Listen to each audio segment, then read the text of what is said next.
సర్కార్ కొలువులు చేసేటోళ్ళు ఎంత నియతగా పనిచేస్తారు ఏం కథ. జనాలు ఏదన్నా పని మీద పోతే చాలు రూపాయి బిల్ల లంచం అడగకుండా నేను చేస్తా పని అంటే నేను చేస్తా అని దబ్బిన ఒడిపించి పంపిస్తారు కదా.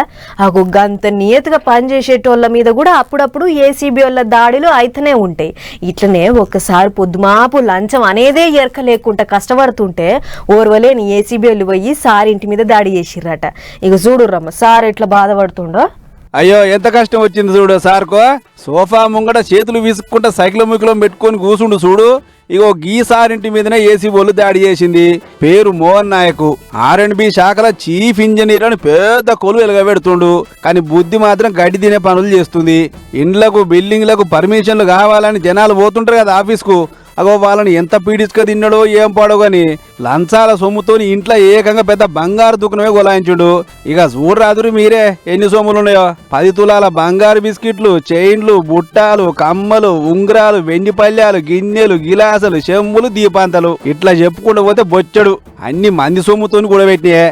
అంతేకాదు 60 లక్షల నగదు, 35 మందు సీసాలు, ఇండ్ల జాగాల పత్రాలు బొచ్చడు. ఇవన్నీ చూసి చెక్కింగ్లు చేస్తానికి వచ్చిన ఏసీ బోళ్ళకే సల్ల చెమటలు పుట్టినాయట. పెద్ద ముచ్చట ఏంటంటే ఈ సారు వారు చీఫ్ ఇంజనీర్ కుర్చీలకెక్కి సరిగ్గా ఏడాదేనట. అయినా సుతా లంచాలు బుక్క మరిగి జనాలను బిక్క తింటున్నాడు ఫిర్యాదుల మీద ఫిర్యాదులు.